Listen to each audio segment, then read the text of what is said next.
I think at the core of their philosophy, summed up by the tagline written by Eric Hughes, and I think it's Cypherpunk's manifesto, was cypherpunks write code. I mean, these were technologists, and they believed that technology is the driver of history. Welcome back to The Breakdown with me, NLW. It's a daily podcast on macro, Bitcoin, and the big picture power shifts remaking our world. The Breakdown is sponsored by Crypto.com and Nexo.io and produced and distributed by CoinDesk. What's going on, guys? It is Wednesday, November 4th, and today I am so excited to share a conversation with Jim Epstein. Jim is the executive editor of Reason TV and podcasts, and as part of that role, he recently produced a 4-part documentary series called Cypherpunks Write Code. It's the story of a movement that laid the intellectual and technology foundations that still serve us today, most notably in the emergence of Bitcoin as both an economic and a political force. This conversation is meant to serve as a companion to that documentary, and we get to go deeper into some of the stories as well as the things Jim learned interviewing the founders of that movement. If you are interested in the big ideas that led to Bitcoin and that led to the fight for encryption that we're still having, you're going to love this. You're going to love Jim's series. So without any further ado, let's dive in. All right, Jim, welcome to the show. Thank you so much for having me. I'm really excited about this. I loved the series. A lot of the content that you guys do is wonderful, but this series in particular, I thought was particularly relevant for this moment, certainly for this audience. And so I'm really excited to dive in, hear a little bit more about how this project on the history of the cypherpunks came together and kind of what you learned going through it. But I guess maybe just to start is, let's set the frame. When did you start thinking about this? How did this idea come together for you? Well, I guess it was sort of around 2013, I think, that I started to become totally obsessed with Bitcoin. Just like listening to every Bitcoin podcast, reading every book I could get, it's just the standard story that you hear over and over again about people kind of like getting completely consumed by a topic. And I did some projects at Reason, about on Bitcoin themes, cryptocurrency themes, but I've always loved history. I read some references to the cypherpunks. I'm trying to remember what it was. You know what? Actually, it was a talk that Paul Rosenberg gave.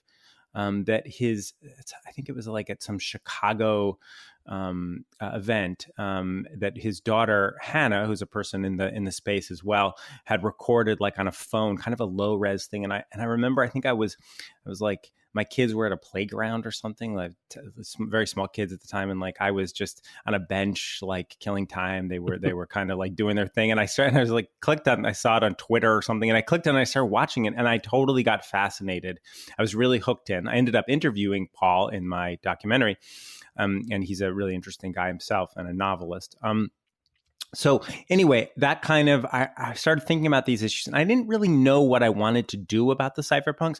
I just, understanding the roots of Bitcoin and understanding also how so many of these, I think I got a sense from his talk that so many of the things that the people talk about in today's community have these antecedents, that people were talking about these same issues in the 90s and maybe we're not aware of them. Where did this idea of using cryptography as an economic system or sort of the basis of a new monetary system, where did that come from? And I was just fascinated by it. So what I started to do without much of a focus, is I started to collect interviews. So I didn't have much of an idea, but I remember I was going out to the Bay Area because I was going to do a story about autonomous vehicles. I was going to go to a conference. It was kind of not my favorite piece, but I did probably like a 7-minute piece for Reason on that. And I think I was probably doing some other shoot while I was out there too.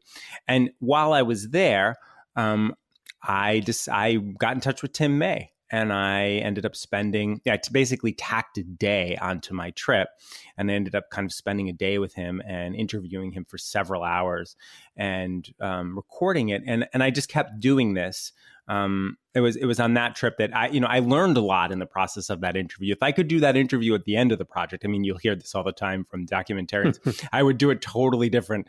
I would ask better questions. I'd be more informed. But we talked for long enough that I got a lot of good material. And I just kept doing that for a long time. And then I guess it's really kind of within the last year that I decided I kind of had a vision for how to weave it into a narrative. It was difficult because basically it's like, never do a documentary about like a bunch of really smart guys sending each other emails, which is basically what the cypherpunks is, because there's really nothing to show on the screen. So that was really challenging. And we at Reason, we're pretty autonomous. I mean, if you watch my series, if you ever see a really cool graphic go up, that's actually my colleague Lex, who helped me with some very difficult parts, and he's a real artist. But like I kind of do it all myself. I edited it. I did all the graphics. It's like, so it takes a long time. And then also my day job is really as an editor. I'm the executive editor of Reason TV, which is our video platform. And that's most of my time. But I would find, an hour to an hour in a day or a little time in a week to kind of, make some progress on the series.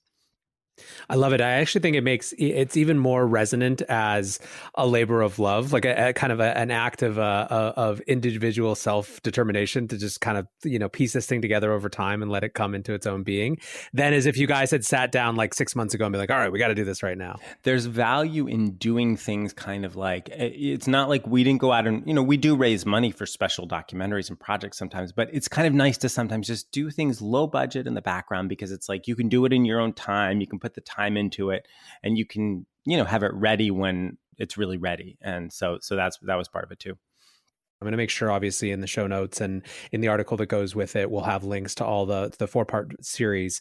How would you define the cypherpunk movement? I think Eric Hughes, who's a mathematician and one of the people who was on this iconic Wired cover, it's actually the second issue of Wired, and kind of one of the co-founders. It was him and Tim May and Hugh Daniel, really, who had the original idea. And in my documentary, Eric Hughes describes the cypherpunks, I think, as cryptography activists. They were people who they were very excited by the concept of public key cryptography and the potential. There was this complete sea change that happened in the late 1970s in the field of cryptography. Before 1976, the whole cryptography was basically like what you're used to with kids' games. Like you have a decoder ring. It's like, A equals Z, V, and it is like just a code. And if you had the code, you could translate it. Very simple, very basic idea. And that was kind of how it worked. And this was also you could crack the code as the Allies did during World War II, which really helped win the war. Actually, now there was this huge breakthrough in terms of in 1976 with the discovery of public key cryptography, and then following on that. There was the first public key system. And basically, this was a way of encrypting information where you didn't need to exchange keys.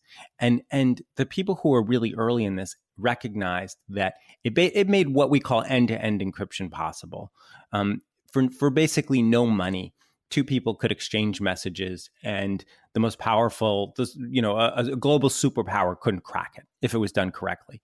And that idea as a technology that shifted the balance of power between the individual and the state, that it was revolutionary. And a few people in the late 70s really, really saw that potential. And I think one of the most important papers in the cypherpunk movement, which hasn't gotten enough attention, although I think it was one of the very first things posted to the list, is this paper called "From Cryptography to Crossbows," and it really draws this analogy between public key cryptography and the crossbow as a technology that basically allowed an individual to stand up against an army, a weapon that, like cryptography, shifted that balance of power. And this is going to powerful metaphor.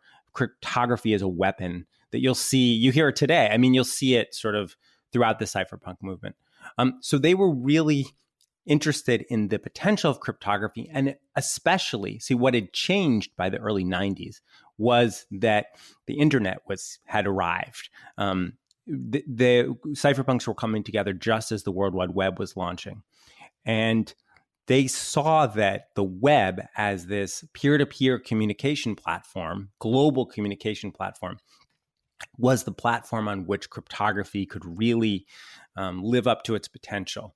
And they start to have these wild ideas and ways in which you could build on cryptography, not just to send secret messages, but of course it allowed you basically to have a pseudonymous identity on the internet, a provable identity, because you could sign, you basically had a private key to prove your identity.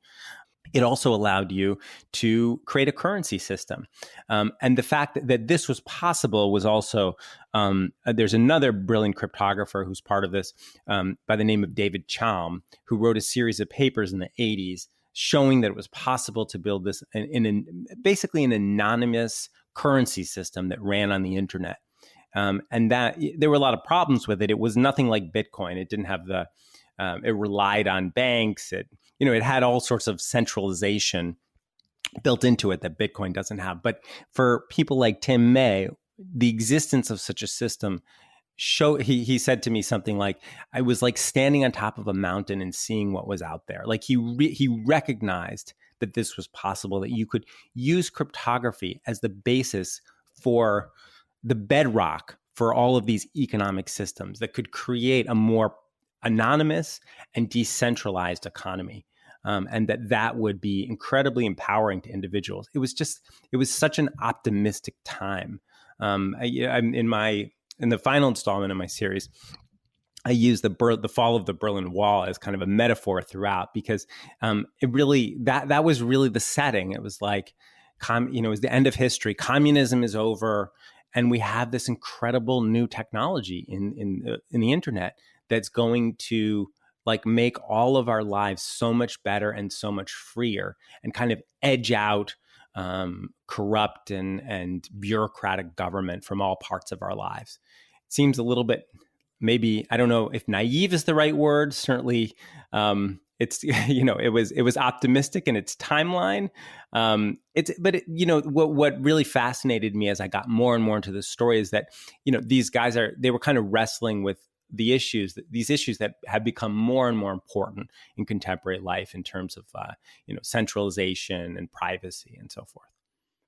One of the things that really fascinates me about doing history while we're still living through it is it's very hard to piece out things that will seem clearer in the future. And especially when you look at kind of the recent history of computers and Silicon Valley and things like that, it feels to me like this is a group that will be noted probably, especially farther down the line, as wrestling with the real power implications of the technology, more even than just the technology itself in some ways. And that's why, they came to cryptography on the basis of what it meant in terms of the balance of power between individuals and companies and societies and governments as a whole, and versus just kind of plotting into whatever new technology was really interesting. And it seems like that's a pretty unique or different thing relative to even so many of these sort of nascent computer communities that were forming in the 70s and 80s. Well, I think at the core of their philosophy, summed up by the tagline written by Eric Hughes in one of his, I think it was his Cypherpunks manifesto, was "Cypherpunks write code." I mean, these were technologists, and they believed that technology is the driver of history. And what I heard from many people repeatedly is, or looking out into the future in the 1980s, either this technology was going to lead to sort of like a 1984 Orwellian state, or it was going to lead to decentralization and freedom. And the determination of which path we took as a society had everything to do with the tools that we built. If they could build the right tools, then history would go in the right direction. Super, super powerful and resonant now, considering we're still fighting about these exact tools. But I guess maybe before we kind of bring a contemporary, I'd love if you could just mention the first places that this goes from a collective of people kind of thinking theoretically, building maybe businesses around this, to actual real battles. And there were a couple different anecdotes and kind of moments in history that you focused on. I loved the stories about Mark Miller trying to go and wrestle all the copies of a potentially banned paper from MIT and distribute them in the late 70s. But then I think even more relevant in some ways was the battle around PGP in the early 1990s. Maybe you can just set that up, because I think it has real relevance for the idea of cryptography as a weapon and as a tool in a different way than maybe we think about other types of tools. Yeah, I mean, so this, to understand it, the cypherpunk movement, it was very decentralized. It was sort of, lots of people with different interests, very, very loose. And in that sense, there were all these kind of tangents, all these things that they were getting involved with. So many that, if I could have done like a 50-part documentary, I wouldn't have run out of material, honestly. But one of the most important ones was what you're referring to in the 90s, where there were a lot of cypherpunks, especially John Gilmore, who hosted the cypherpunk email list on his site and is credited as being one of the co-founders. Who was involved in what's now known as the crypto wars, where the government very early on, as soon as the public key cryptography discoveries were being made in the 1970s, they within the NSA, they got it immediately. They recognized how powerful a technology this was, and they did not want it getting out. They did not want people to be able to encrypt their own information such that the NSA can't read it. And they tried and failed to suppress the RSA paper. They sent some veiled threats, et cetera. And the crypto wars kind of continued on a little bit below the radar through the late 70s and 80s. But it was really in the early 90s that it took off with the internet, because the internet was the platform that was built for end-to-end encryption. And it was the very first peer-to-peer end-to-end encrypted system for sending secret messages was built by Phil Zimmermann. And it was called Pretty Good Privacy, or PGP. And actually, Hal Finney did a lot of the coding on it as well. And people in the Bitcoin world, everyone will know who Hal Finney is, another seminal cypherpunk. It's hilarious. It's great how it's like you see just the same names popping up all the time in these different contexts, because it's not a huge community. A lot of people were on the email list, but the people who were actually drivers of this movement, it's really a bunch of guys living in the Bay Area who kind of all knew each other and liked each other a lot too. Anyway, so PGP, it made possible end-to-end encryption. It sort of is. I mean, I guess I think of it as almost like it's sort of like what we have with WhatsApp today with end-to-end encryption. You could message someone on the other side of the world and it was private, and like that was kind of an incredible thing. What not nearly as easy to use as WhatsApp. And the government really, really cracked down on this. And shortly after the software was up, there was a Department of Justice investigation. They were looking into bringing criminal charges against Phil Zimmermann on the grounds that he had exported munitions, because cryptography, going back to I think it was actually it was an update of a 1954 law passed in the 60s, was classified as a munition because it had been so important in World War II in helping to defeat the Nazis and the Japanese in terms of breaking the Enigma messages. This is an important part of World War II history, and the intelligence community sort of saw cryptography as a munition, and it was really Gilmore, who's also a co-founder of the Electronic Frontier Foundation, which is the organization that does more than anything now to protect the right to encryption and so forth, who was fighting this legal and public relations battle to protect our right to use public key cryptography. And one of the tactics they used, one of the legal arguments they used, was code is speech. If you can write it down as you can the source code for PGP, if you could print it out in a book, it's speech and the government can't ban it. And they came up with all of these really ingenious stunts to make that point. and to kind of to back the government into a corner, into a rhetorical corner. So Zimmerman convinced MIT Press to print out the source code for PGP and to sell the book in European bookstores. So they had just exported PGP, right? Exported ammunition, but it's a book being published by one of the most prominent academic publishers, which actually is also important in the cryptography world in various ways as well. How do you argue with that? How do you? I mean, it was just kind of a brilliant legal tactic. And then you also see an Adam Back, who was also involved with this as well, in terms of like a T-shirt which had the code for PGP. Am I ammunition? Or if you put code on if you tattoo, PG encryption code on your arm, so basically that was the idea. That was the point.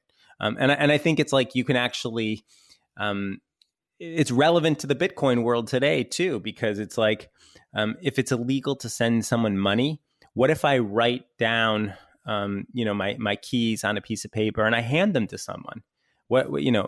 Can the government legally stop me from doing that or for publishing that? That might be a fight for the future, but there are obviously, when you're talking about cryptography, the idea of money as speech or is obviously still relevant to this history of the crypto wars. And of course, the crypto wars are still ongoing. I mean, one point that I make in my documentary is like Bill Barr is saying the exact same thing that the FBI director Louis Freeh was saying in the 90s.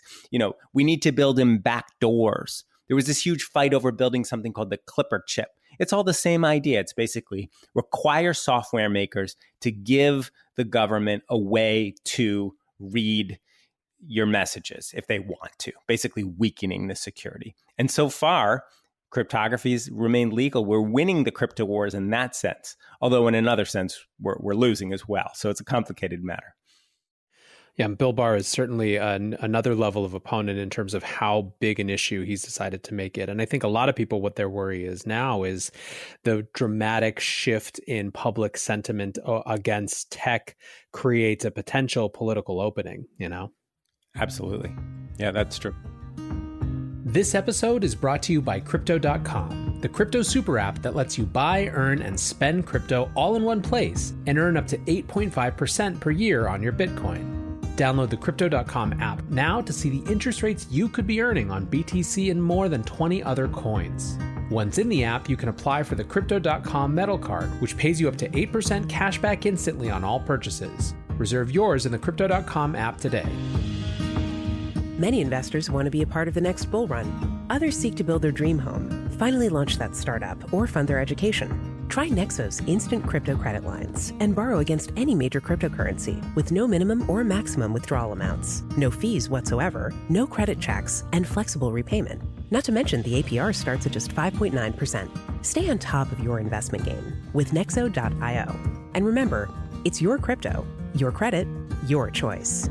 Get started at Nexo.io. The other big theme, or one of the other big themes from across the series, was this sort of schism and rebirth in some ways. And obviously, it's important that this is not like a group that sat down like Students for a Democratic Society or something to like write their manifesto. It's this sort of loose assemblage. I mean, it's the idea of decentralization kind of put together. But you kind of define these two different subsections who had maybe different ways of looking at the world and how they started to kind of drift apart before eventually kind of seeing a reboot around Bitcoin. Right. So one of the arguments of my series is that a debate that happened, a disagreement that happened between two guys who were really friends and liked each other a great deal, Phil Salen and Tim May, and this happened in 1987.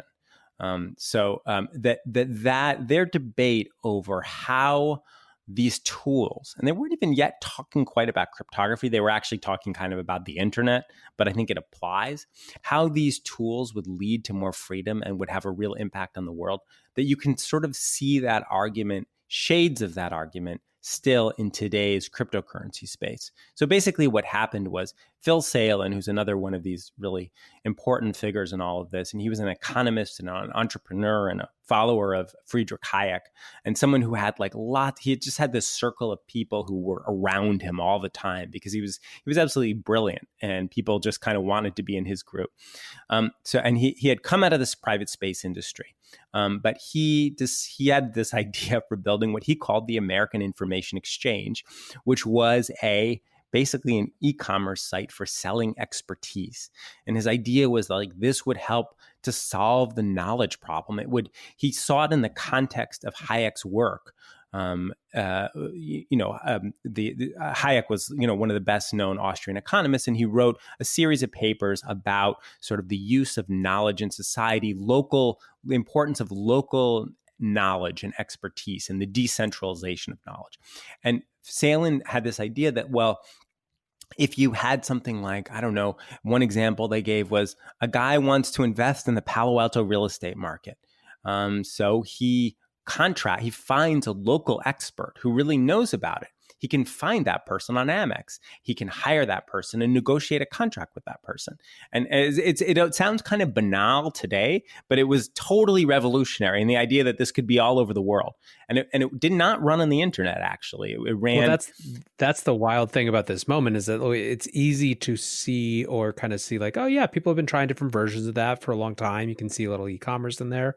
We're talking about a half decade or more before the commercial internet, the World Wide Web. I mean, more than a half decade before the World Wide Web. These things were. This talk about being before your time, right? Yeah, and in Silicon Valley, I know they say that there's no bad ideas, there's just bad timing, right? So it's Salen was. He was too forward thinking. His Amex was coming out, and he actually died in 1991. Just as the World Wide Web was coming out, so the timing was bad in that sense.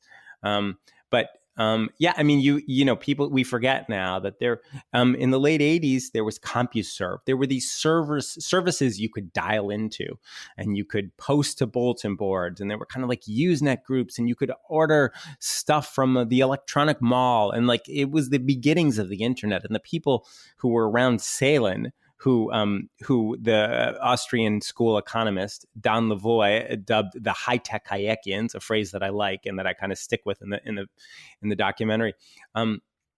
They really they saw that where this was headed, and Salen was really excited about it. So he built this system called Amex, and he didn't just dream it up. They built Amex. I got a friend's dad to help me resurrect an old computer, and I borrowed some disks, and I actually ran Amex, and I played around with the software. It's amazing software. He got Chip Morningstar, who is a brilliant software architect, to oversee the thing. So it was the real deal, and it ended up not really taking off, obviously, but it's important still. Amex is important in part because in 1987, Morningstar introduced Salen to his friend Tim May, and Salen gave May a demo of Amex, and May was like, this sucks. This is totally uninteresting to me. Who cares about your surfboard recommendations? He said, I know what we actually have to build is a e-commerce site for stolen corporate information. And we're going to make it private so that the government can't shut it down. And it's going to sort of undermine all of the establishment through this system. And it's going to be totally anonymous. And Salen, they ended up having this huge back and forth, some of it over email. And I tried, Salen's widow, Gail Pergament, who I interview and who is an entrepreneur in her own right and really was kind of his partner through all this. We tried to find if we could find this correspondence on old computers of Salen's, and we couldn't, so it's lost. But they had this huge back and forth about sort of this debate between what May called a blacknet and Amex, and This is important in part because this is what led May to get really interested in cryptography, because Salen said to him, hey, there's a problem. How are you going to pay for anything in this secret marketplace? Because the only anonymous form of payment is cash, and you can't shove cash through a computer screen. So how is this even possible? And Salen, May was like, okay, that's a point. I think he toyed with like, okay, well, you can leave cash in a locker, and then you can tell someone online where the locker is. It's like, okay, that conceptually will work, but it's totally not practical. And then May was like, I feel like I know I've read something about this. And he went home and he mulled on it for a couple of days. And then he pulled out of a stack of magazines his copy of Communications of the ACM, which is a really important engineering journal in computing circles. And he found a paper by David Chaum describing his system for building an anonymous payment network, which Chaum would later try and commercialize into something called DigiCash. But anyway, May saw the flaws in DigiCash, but he's like, okay, this is what's possible, and cryptography is the key breakthrough. And that's what got him interested. And that led to the formation of the cypherpunk movement. But beyond that, I think that you see this idea, Salen's theories about how technology could bring change sort of by exploiting the gray areas in society. So it's like, you could do all kinds of, who knew if what Amex was doing was legal? But the fact is that there were these gray areas, and the government wasn't going to step in. Even though they could, they weren't going to. And sort of by exploiting those gray areas, that is the kind of the fulcrum for change in society. While May wanted to build these little gulches in the world that were cordoned off from the rest of the world. And I think that this paradigm, and it's real. I have to mention Mark Miller as the person who was friends with Salen and was one of the high-tech Kayakians, and is really kind of like the theorist, and partially because he outlived. Salen died very young in 1991, and Miller wrote all these seminal papers and really fleshed out this idea. And Miller, of course, is still in the industry. He and some of the other Amex vets now have a startup called Agoric, where they're trying to build a smart contracting system using JavaScript to build security into smart contracts. So they're still, they were very young at the time, and you find this over and over again, including people like Zuko Wilcox, the guys who were involved with and David Chaum as well, who I wouldn't call cypherpunk, but is seminal. These are guys who are still in the industry, who you'll still bump into in conferences. But anyway, the May versus Salen, BlackNet versus Amex, I think, is an interesting metaphor that can be carried forward. It doesn't explain everything. I don't want to overstate it, but I think it's an interesting tension. It's a real interesting theory of change debate, and I think that it has relevance now in some ways. There was a great tweet this morning where someone, I think Matt Corallo, was asking, are we at the beginning of seeing the government try to shunt the world into legal KYC Bitcoin and illegal Bitcoin? And your take on how to fight that, how to work with the government around KYC. This is a major schism in the Bitcoin and the crypto world for sure as well. And I think it gets to some of the same issues about how kind of integrated into the existing system you can be without losing the actual fulcrum for change, to use your words. And what tools? I mean, the question is, what tools are you going to spend your time building? So on one hand, you have Blockstream building a Bitcoin satellite network so that people can transact Bitcoin without having to go through a government monitored internet, right? Which I would put into the BlackNet bucket of things.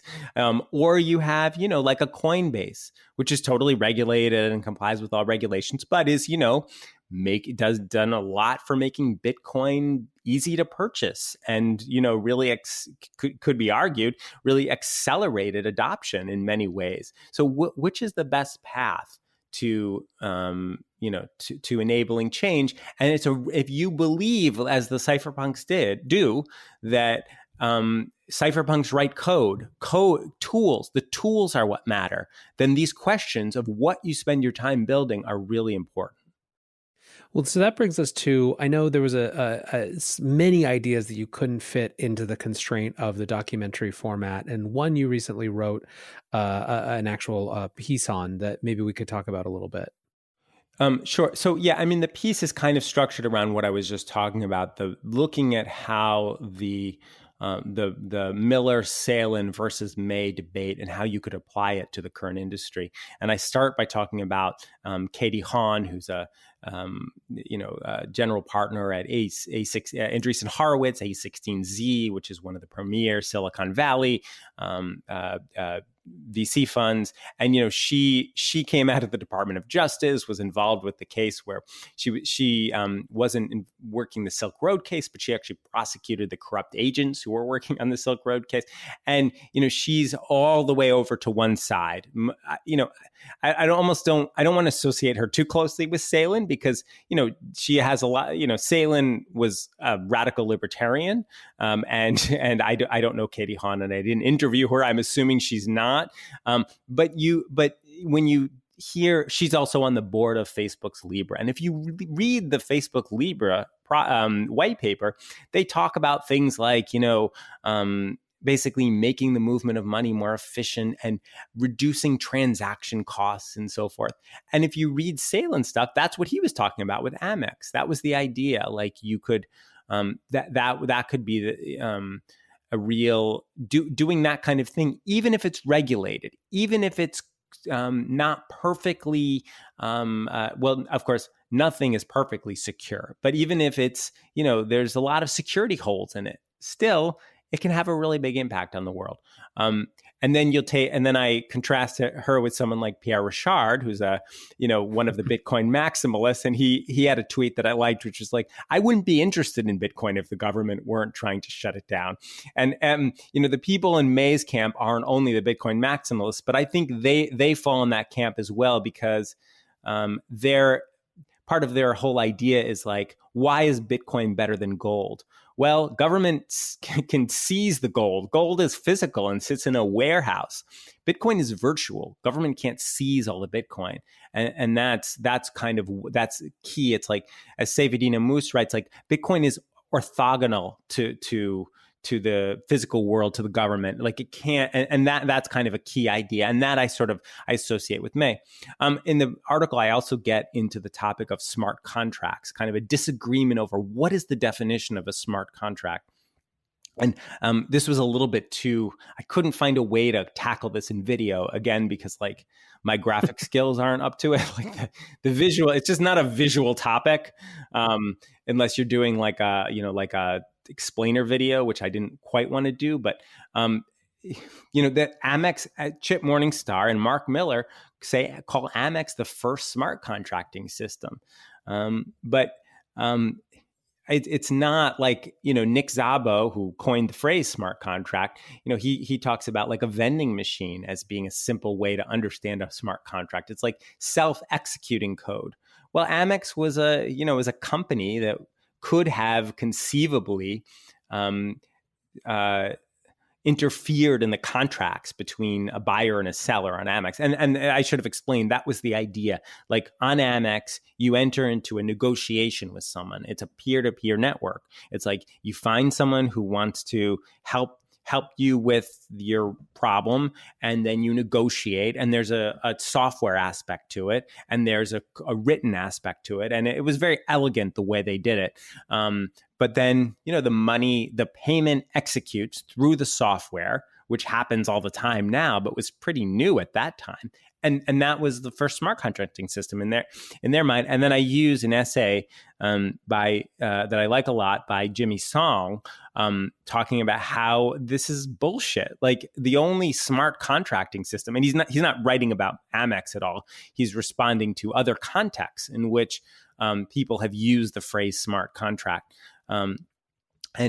Song's point is like, actually smart contracting only works when there's a digital bearer instrument, because if it's connected to something in the physical world, it doesn't work. And you see this idea all the time. Like a lot of people been excited. I've been excited at times about this idea of like a land registry on a blockchain, right? So you're registering the land on the blockchain. So the most important function of government is to keep track of who owns what land, and most governments do a terrible job of it. Okay, I probably shouldn't say most. Many governments do a terrible job of it.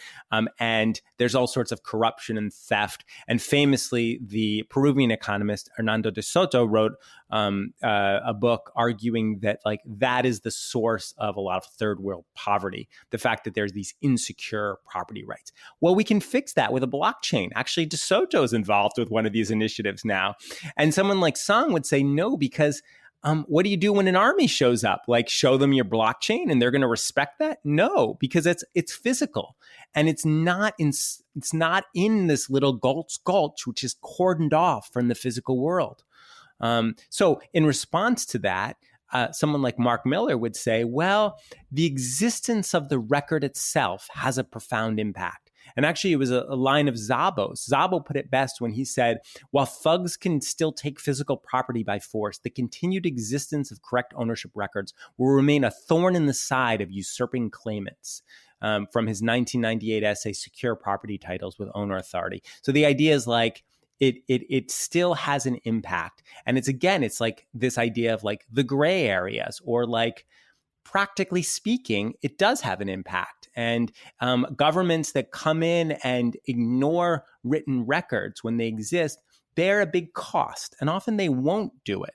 So again, it's like you can keep sort of like applying this Salin, Miller versus May paradigm to a lot of things in the contemporary crypto industry. That's my argument, basically. Super, super fascinating. I love it. We'll have to make sure to link that one too.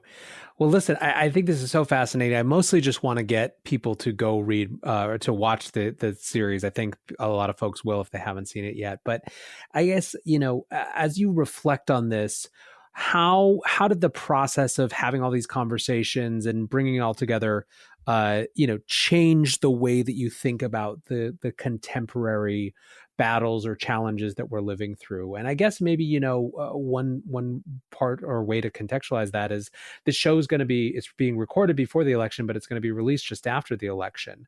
What do you think about the battles that we're going to face around encryption, around Bitcoin, around private money, in the administration to come? I mean, the Democrats are just as bad as Republicans on this issue. There's every reason to believe that when, if Biden wins and Barr is no longer attorney general, that the next attorney general is going to be just as bad. It's like Jonathan Rauch, who wrote a great book on free speech. I think one of his lines is like, the battle for free speech will never be won. It's such a like counterintuitive idea. Like we're constantly going to need to be fighting that fight for free speech. And I think it's the crypto wars are never going to win, never going to end. They're going to be ongoing. And in a sense, like what I see coming, because I'm a Bitcoin optimist, I think Bitcoin is just the most important technology of our time. I totally sympathize with all the people on Twitter say, like, imagine living in this world without Bitcoin. Like, I feel the same way. It's what gives me hope.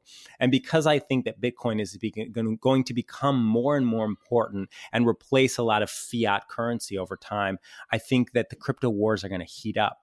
And that, I feel like this is just the beginning. We've seen nothing yet. And I guess from doing this series, I've come to see like it is just part of this long battle that really begins with Diffie-Hellman and the discovery of public key cryptography. Like that's the beginning in 1976. And like, it's going to be a long road, but I think I'm ultimately optimistic. Like I think that it's just, I think that the tools that people are going to build are going to ultimately prevail. But yeah. Well, I love that sort of optimism and that skepticism, I guess, or concern all wrapped up into one. But for now, Jim, thank you so much for hanging out with the crew over here today. Really great work on the documentary. Loved watching it. Loved getting to have this conversation. And I hope everyone goes out and watches it right now. Thank you so much for having me. History is hard to see when you're living through it, and I've spent a lot of time with early technology and internet history. What makes this group so different and special is that they were thinking before so many others about not just the technology itself, but about the real social and political implications of that technology. These battles, of course, aren't over. I've talked frequently on this show about Attorney General Barr's war against end-to-end encryption and what it means. And as you've heard through the last half hour, that's a battle that started many, many years ago. The cool thing is that now there's a new set of people ready to pick up the mantle, ready to have some of those fights, whether they be more high-tech Hayekians or crypto anarchists. There's a lot of new energy, and I'm excited to be bringing you some of those early foundational ideas through this show. So I hope you enjoyed it. I hope you go and watch the show on YouTube as well, or the documentary series on YouTube. I'm confident you're going to have a great time with it. So until tomorrow, be safe and take care of each other. Peace.